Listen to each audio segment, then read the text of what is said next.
Versão brasileira Gota Mágica. Olá, seja muito bem-vindo ao nosso quarto episódio do Chats com o ChatGPT e o Bagrones. Vocês perceberam que a abertura de hoje foi um pouco mais curta, porque meu foco é um tópico diferente, que eu chamei de um tapa na cara do seu projeto. Mas espera lá, Josué, de onde isso vem? Qual que é o contexto? Num curso de gerenciamento de projetos lá no Senac, eu dei uma atividade para o pessoal refletir sobre o propósito de um documento importante enquanto gerenciamos o projeto, que é o termo de abertura de um projeto. Muitas vezes a gente fica discutindo, o aluno ele sabe fazer um documento, mas quando ele vai conectar isso com a realidade dele do trabalho, fica difícil perceber o ganho. Eu entendo que fazer um documento apenas é menos importante do que o aluno perceber, pensar criticamente sobre o que eu preciso fazer enquanto eu crio esse documento, enquanto eu mantenho esse documento. Né? Em gerenciamento de projetos, só para vocês entenderem um pouco, o desenvolvimento do termo de abertura é o primeiro processo a ser realizado. E muita gente fala, mas é muita documentação, então a proposta de reflexão em cima de um documento, eu entendo que traz um ganho complementar. Entendeu isso? Tem um curso, ao invés do aluno apenas elaborar um termo de abertura, eu apresento esse termo de abertura já preenchido, um exemplo, vou deixar para vocês o link para entender também, e a partir disso eu quero que eles reflitam sobre o documento, sobre o conteúdo deles. E no segundo momento os alunos podem aí desenvolver usando um projeto de exemplo da empresa deles, tá certo? Muito bem, esse documento que eu apresentei para vocês aqui, o aluno ele teve isso durante a aula, vocês vão entender onde o ChatGPT vai entrar, tá? Tem um documento que era representando o início de um projeto cujo objetivo era construir um dirigível explorador controlado remotamente. Vou deixar o link para vocês. E muitas pessoas falam, puxa, mas documentação desnecessária, vamos começar o projeto, nós somos criativos e assim por diante, muita coisa se perde. Em cima desse documento, eu propus então as seguintes reflexões e comecei a envolver o nosso amigo ChatGPT. Está acompanhando comigo? Ao mesmo tempo, vocês que fazem parte das turmas de elaboração e gestão de projetos ou pós-graduação em gestão de projetos no Senac, entendo que a partir de agora eu já estou apresentando então a solução, uma das soluções que eu esperava que vocês fizessem a sua reflexão. De novo, o aluno vai olhar esse documento e trazer essas respostas. E eu vou também trazer a resposta aqui que o ChatGPT fala e eu faço algum comentário em cima. Beleza? Vamos lá. Tomando como base a definição do TAP, o que podemos destacar sobre a estrutura e conteúdo desse documento? O que se espera? Que o aluno perceba o documento, veja os tópicos e olha só o que o ChatGPT respondeu quando eu propus isso. Olha lá. Olha, é um documento que autoriza formalmente o início de um projeto. O ChatGPT respondeu isso, só fiz essa pergunta, olha lá, tomando como base a mesma pergunta, tá? Esse documento fornece uma visão geral do projeto, estabelece a base para o seu planejamento e assim por diante. Olha lá, o conteúdo do TAP deve ser claro, conciso e completo, permitindo que todas as partes interessadas do projeto entendam a finalidade do projeto, as metas e objetivos, entregas, os requisitos, os riscos, o orçamento e o cronograma. Além disso, o TAP deve incluir uma lista, mas eu percebi que a resposta do ChatGPT, guardadas as devidas proporções, falou muita coisa, mas o meu propósito é que o aluno percebesse, puxa, eu entendi os elementos básicos, que você pode perceber isso num template do que ele tem ali, objetivo, entregas, requisitos, riscos, uma prévia de orçamento, mas assim, eu esperava que vocês ficassem com dúvida em relação, puxa, o tipo de entrega que esse projeto traz e essas sessões que a gente tem são suficientes para a aprovação de um projeto baseado nesse documento?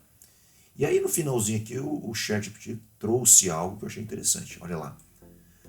O TAP é um documento vivo, ou seja, deve ser atualizado e revisado regularmente durante o ciclo de vida do projeto, para garantir que o projeto continue na direção certa e atenda às necessidades do cliente e das partes interessadas. Pessoal, um documento por si só não nos garante nada, é isso que eu gosto de conversar. Agora, a forma que você envolve a sua equipe e as partes interessadas na elaboração do documento gera um tipo de discussão e um tipo de reflexão que é mais importante do que o documento em si. Um documento que não é lido por ninguém, não é utilizado em outros processos, para que ele serve? Então eu gostei desse destaque de que o TAP é um documento vivo, ele vai ser utilizado em diversas partes do ciclo de vida do projeto, tá certo? Uma pergunta que o pessoal deve ter analisado com cuidado.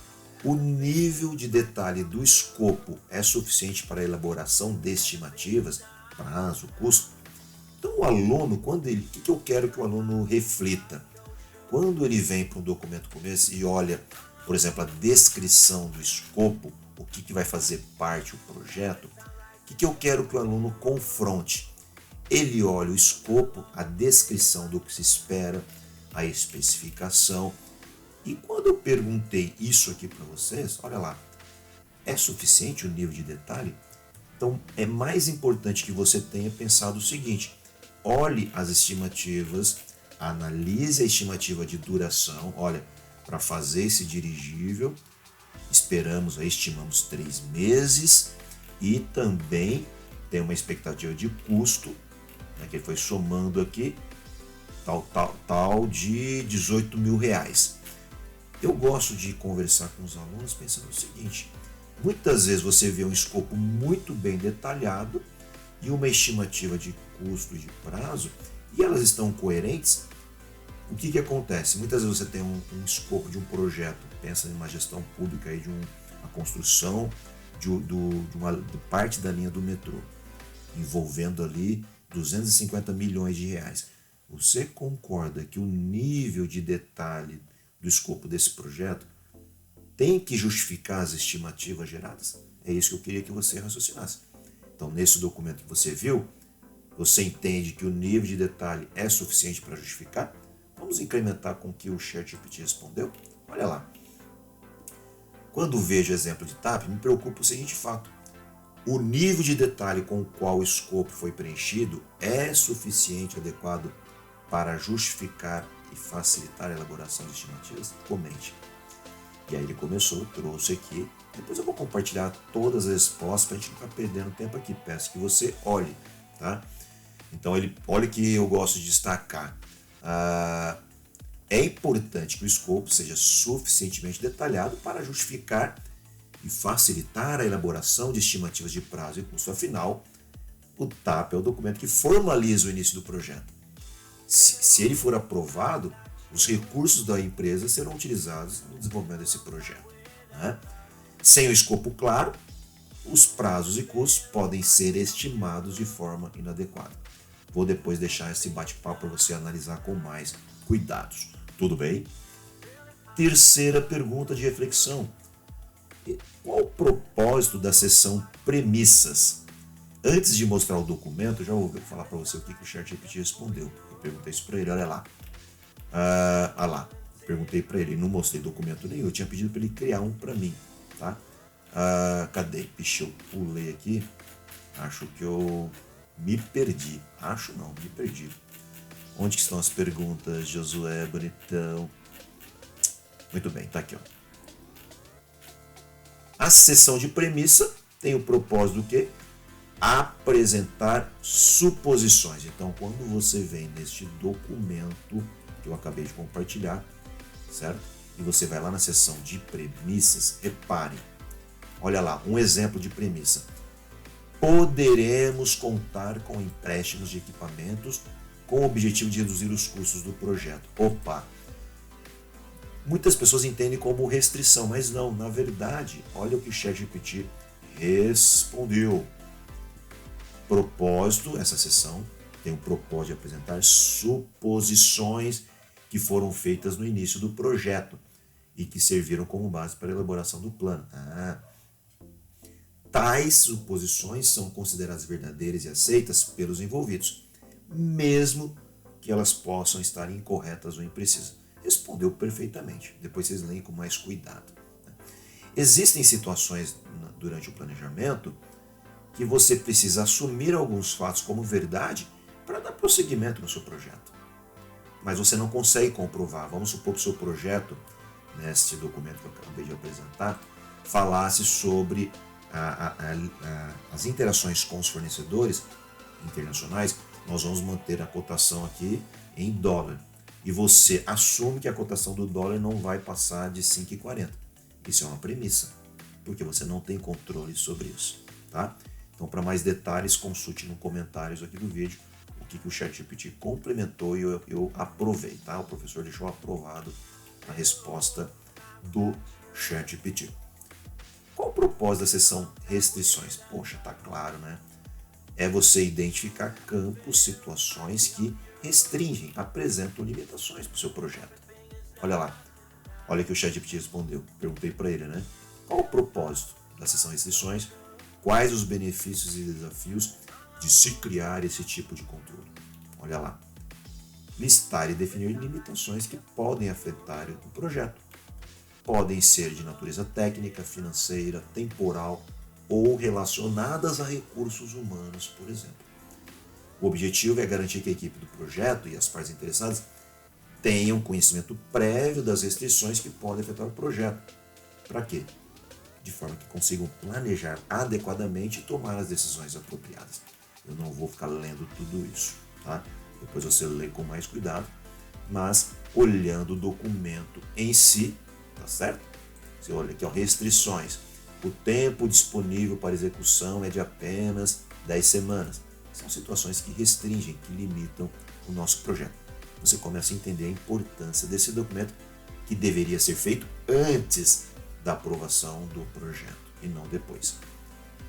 Outra pergunta, qual o propósito da seção riscos? Bom, já vou falar rapidamente, vou usar também o ChatGPT e vou dizer se ele falou tudo corretamente. Olha lá, seção de riscos. Identificar, analisar e planejar resposta aos riscos que possam impactar um projeto. Quanto à pergunta sobre possibilidade de identificar riscos em um projeto que ainda não foi aprovado, é importante lembrar que a identificação de riscos não é um processo único e que pode ser feito em diferentes momentos do projeto. Pessoal, olhando o documento aqui, o aluno percebeu que tinha uma seção de riscos. É mais fácil eu buscar aqui, né? Riscos, olha lá, riscos do projeto, tá? Problemas com o hardware, problemas com sensores, problemas com os prazos. Você define nessa seção eventos prováveis que, caso ocorram, vão ter alguns impactos no seu projeto. Esse é o propósito da seção de riscos. E antes de aprovar o projeto, você já começa a prever o que pode dar de errado. Tá acompanhando? Tá legal? Tá acabando, tá? Olha aqui, eu pedi para vocês. Existe uma relação entre premissa e risco? Você deveria refletir por si só, mas aqui o ChatGPT já traz a resposta. Vamos ver o que ele comentou. E se eu não concordar, eu discuto. Olha, existe uma relação entre premissa e risco? Comente. Sim, o ChatGPT disse. Existe uma relação entre premissas e riscos. As premissas são fatores ou condições que são considerados verdadeiros, reais ou certos e que são usados como base para planejamento. Por outro lado, os riscos são eventos ou condições incertas que têm possibilidade de ocorrer. Qual que é a relação que ele podia ter dito mais rapidamente? As premissas podem, muitas vezes, tornar-se riscos, caso não sejam cumpridas ou atendidas durante o projeto. Por exemplo, vamos dar uma olhada no documento em si. Olha lá, olhando alguma premissa. Lembra que comentei? Premissa, lá. Poderemos contar com empréstimos e equipamentos. Você sabe que esse é um fator que muitas vezes não se concretiza, mas está na seção de premissas porque o gerente assume isso como verdade. Só que se isso não se concretizar também, o gerente já pode deixar ali uma coisinha conectando, relacionando, olha, se isso não for atendido, eu posso alimentar um registro, uma linha lá do meu registro de riscos. Então, sim, existe relação entre premissa e risco. A que eu gosto de dizer é, toda premissa gera um risco. Eu prefiro essa. Foi a conclusão que você chegou? Penúltima pergunta para reflexão. Um business case, um caso de negócio, pode cumprir o propósito de um TAP? E aí você precisa conhecer um business case. Né? Como não é o propósito dessa aula, da solução dessa atividade, já vou direto para o ChatGPT. O que ele diz sobre isso? Olha lá. Um business case pode cumprir o propósito de um TAP? Olha, tacitamente ou sem sombra de dúvidas, não. Um business case e um TAP são documentos distintos com finalidades diferentes. O business case é um documento que apresenta a justificativa do projeto, mais voltado ali a benefício esperado, expectativas de negócio, retorno sobre investimento, viabilidade técnica, viabilidade financeira. Já o TAP tem ali a descrição do plano de como gerenciar um projeto, pensando naqueles tópicos que eu já mostrei para vocês. Eu gostei da resposta dele. E se você também chegou nessa conclusão, não pode cumprir o propósito de um TAP ou business case, tá certo? Última pergunta. Para você entender a riqueza, o ganho de se ter um documento que estimule a equipe, né, na elaboração, na manutenção, na atualização desse TAP, é você fazer a pergunta reversa. Olha, os meus projetos começam e a gente não elabora TAP. Tamo junto? Estão entendendo? Então se faça a pergunta quando você olha para o conteúdo de um documento como esse. Antes de aprovar, você apresenta esse documento para as partes interessadas e alguém vai assinar, pôr o dele na reta. Alguém aprovou esse documento e está lá registrado em cartório. Casou, escreveu no meu palco meu. Se você não fez um TAP como esse, o que nós podemos ter de perda? Aí eu fiz aqui, ó. Normalmente eu falei para ele assim, ó, posso estar enganado. Os projetos começam sem elaboração e respectiva aprovação de um TAP. O que podemos certamente esperar desse tipo de cenário? Olha aqui a resposta do ChatGPT.